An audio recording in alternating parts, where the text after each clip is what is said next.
a kind of a whiplash morning, dealing with impeachment at 9 o'clock, USMCA. And the day is young. And we still have legislating to do.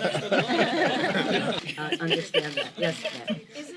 Is it a coincidence that you are announcing this bipartisan deal on the same day that you're unveiling your articles of impeachment?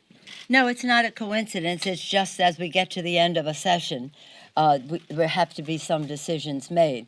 The timetable for impeachment is the timetable of the committees, and that came to an end with the hearing yesterday. But for us, this has been, we didn't know what day it would be, but the trade representative, Ambassador Lighthouser, who was quite remarkable to work with. He shared our values. He understood why we could not accept the Trump administration product. And he wanted to get this signed by the Mexicans and the Canadians. When you're dealing with something like this, it could be perishable. So he wanted to close while we were all in agreement, and therefore we came to agreement as we go forward. Madam Speaker, what do you say to those who wonder how you can say that President Trump is an existential threat to democracy on the one hand, but also work so closely with his administration to get something like this done, which is such a priority for them as well? I would say that we came a long way from what he originally proposed. And there are some people who said, why make it look like he has a victory? Well, we're declaring victory for the American worker and what is in this agreement.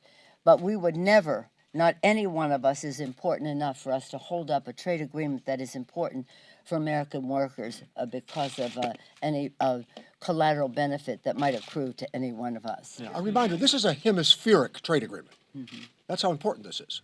And we were determined to alter the conversation about trade. Actually, I found it to be relatively short.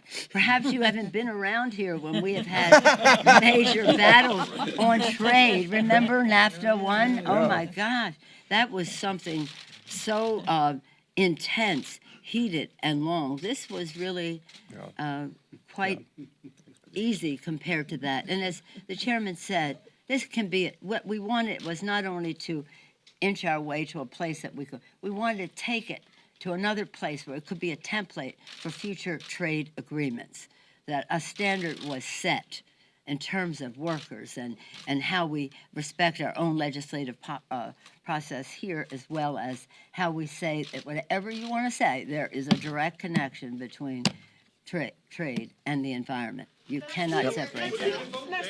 Thank you. Thank you. Thank you. Program to start at 10:45.